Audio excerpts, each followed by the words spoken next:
Assalamualaikum warahmatullahi wabarakatuh.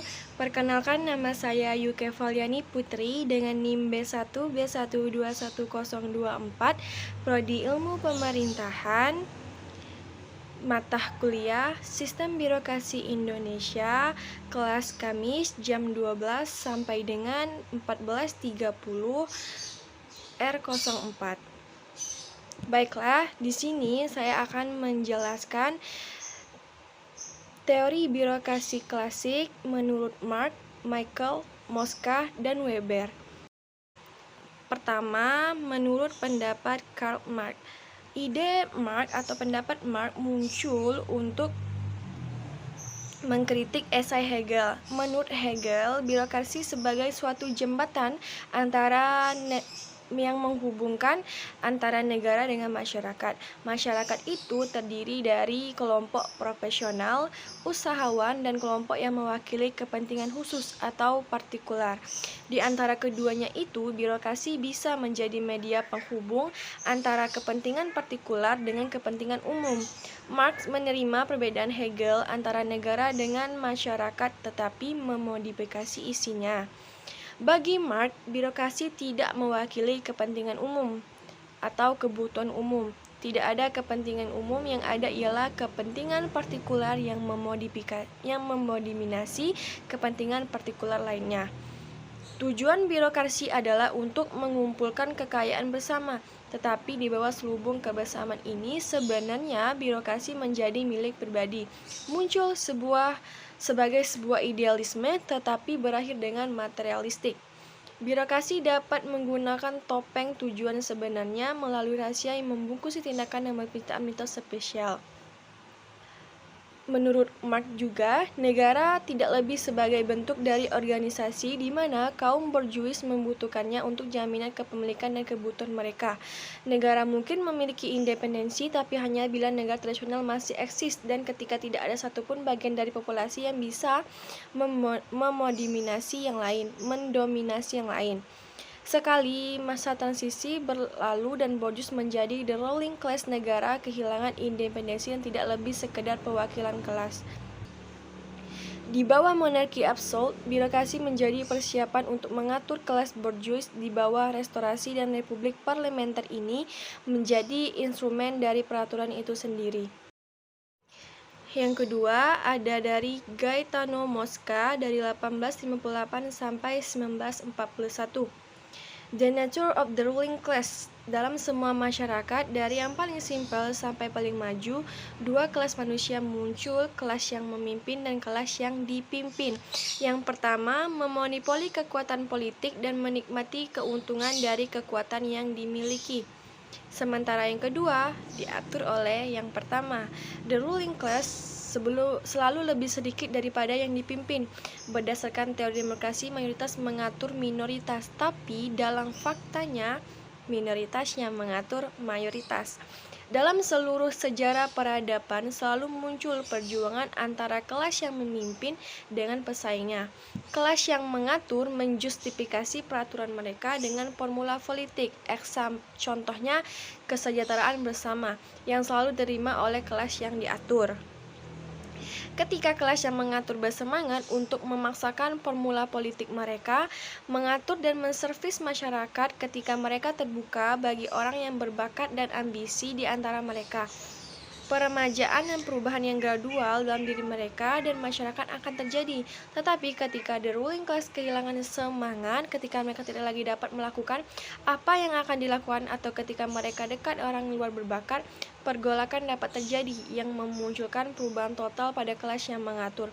Hal ini dilanjutkan dengan periode inovasi yang cepat di mana orang dari kelas bawah bisa memaksa untuk naik, yang kemudian diikuti dengan kristalisasi dan the new ruling class yang akan memunculkan periode stabilitas sosial. Di dalam negara birokrasi, the ruling class memiliki kekuatan lebih banyak daripada yang diatur pada negara feodal. Tapi kekuatan yang ini dipegang oleh personal. Masyarakat lebih banyak di bawah kontrol personal dibandingkan the ruling class. Dan yang ketiga ada dari Robert Michaels 1878 sampai 1936. Di sini dia menyebutkan bahwa birokrasi dibutuhkan untuk eksistensi negara modern. Negara modern membutuhkan birokrasi yang besar karena melalui ini kelas politik yang dominan mengamankan dominasinya. Untuk tujuan ini, negara memasukkan sebanyak mungkin kebutuhan mereka dengan membuat sebanyak mungkin posisi penjabat. Di antara penduduk ini memiliki permintaan yang banyak untuk posisi ini, terutama bagi kelas berpendidikan menengah yang kekurangan materi berusaha untuk mencari posisi aman. Dalam masalah ini, mereka berharap mengamankan mereka dari tekanan ekonomi. Mereka yang tidak bisa mendapatkan posisi menjadi penjabat, negara membuka pintu untuk ribuan calon merubah mereka dari lawan berbahaya menjadi partisipan loyal. Tetapi pemerintah dari posisi birokrasi selalu lebih besar yang dibutuhkan. Pada masalah ini, terciptalah antagonis intelektual proletariat. Ketika birokrasi dibutuhkan untuk stabilitas negara, ini menjadi semakin lemah dan kurang kompatibel dengan kekayaan masyarakat bagi birokrat, terutama yang rendahan, menjadi musuh sejati terhadap inisiatif dan kebebasan individual. Keterkaitan terhadap kewenangan menjadi mereka karakter yang korup dan menimbulkan kemiskinan moral. Birokrasi menjadi sumber kekuatan bagi kelas politik yang dominan, sumber keamanan bagi sebagian besar kelas menengah, tetapi sumber tekanan bagi masyarakat lainnya. Semua ini adalah utama tapi tidak semata-mata bagi negara birokrasi. Partai politik modern memasukkan banyak sifat mereka dalam negara. The Bureaucracy Development Factor, atau dalam area birokrasi, kontribusi esensial dari Mosca konsepnya mengenai pendirian dan birokrat sebagai promosi kebutuhan tertentu. Dia juga melihat bahwa ini juga melibatkan diri dari berbagai perjuangan kekuatan dan sebagai bagian dari parsial dari arena politik negara modern. Marx juga melihat birokrat lebih dari sekedar manusia, sebagai makhluk yang punya darah daging dan dibandingkan eksekutor yang rasional. Dan yang terakhir, birokrasi menurut Max Weber. Di sini Max Weber menyebutkan karakteristik birokrasi diatur dalam prinsip pasti seperti hukum dan peraturan administratif. Pertama, aktivitas rutin didistribusikan secara tetap sebagai sebuah tugas aktor. Dua, adanya hierarki atasan dan bawahan sehingga melahirkan birokrasi yang monokratis dan paternalis, yaitu suatu sistem yang menempatkan pimpinan sebagai pihak yang paling dominan. Manajemen berdasarkan dokumen tertulis. Pegawai biasanya dididik melalui pelatihan. Apabila kantor telah berkembang maju, tanggung jawab pegawai menjadi tidak terbatas. Manajemen mengikuti peraturan umum. Dan yang ketiga, posisi pegawai. Pegawai dalam birokrasi adalah jabatan karir, tetapi hanya dalam urutan hierarkinya. Kedua, memperoleh penghargaan sosial yang tinggi di masyarakat. Ketiga, posisi pekerjaan diterima seumur hidup. Keempat, pegawai menerima kompensasi yang tetap, fixed salary, dan adanya dana pensiun. Nilainya salary dipengaruhi oleh lamanya kerja seseorang. Adapun kritik terhadap Weber, birokrasi dengan metafora mesin diganti dengan metafora otak. Muncul organisasi holografis. Cara kerjanya bagaimana? Memiliki kemampuan untuk menduplikasi memori atau informasi. Division of labor ditekan seminimal mungkin. Setiap orang bisa melakukan pekerjaan orang lain. Banyak dikembangkan di sektor bisnis, melahirkan electronic government.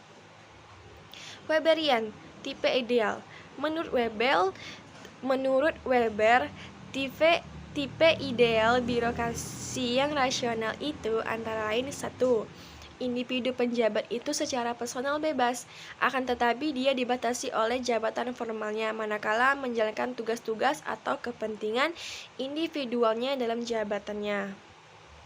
2. Jabatan-jabatan itu disusun dalam tingkatan hierarki dari atas ke bawah dan ke samping. Setiap penjabat mempunyai kontrak jabatan yang harus dijalankan. Setiap penjabat diseleksi atas dasar kualifikasi, profesionalitas, dan kompetisinya. Kelima, terhadap struktur pengembangan karir yang jelas dengan promosi berdasarkan senioritas dan merit sesuai dengan pertimbangan yang objektif. Keenam, setiap penjabat sama sekali tidak dibenarkan menjalankan jabatannya dan instansinya untuk kepentingan pribadi dan keluarganya. 3 elemen pokok birokrasi Weberian. 1. Birokrasi dipandang sebagai instrumen teknis, technical instrument. Birokrasi dipandang sebagai kekuatan yang independen dalam masyarakat sebagai instrumen teknis tersebut. Sebagai konsekuensinya, birokrasi tidak memihak pada kepentingan politik dari kekuatan partikular tertentu. Itulah yang dapat saya sampaikan, lebih dan kurangnya saya mohon maaf. Wassalamualaikum warahmatullahi wabarakatuh.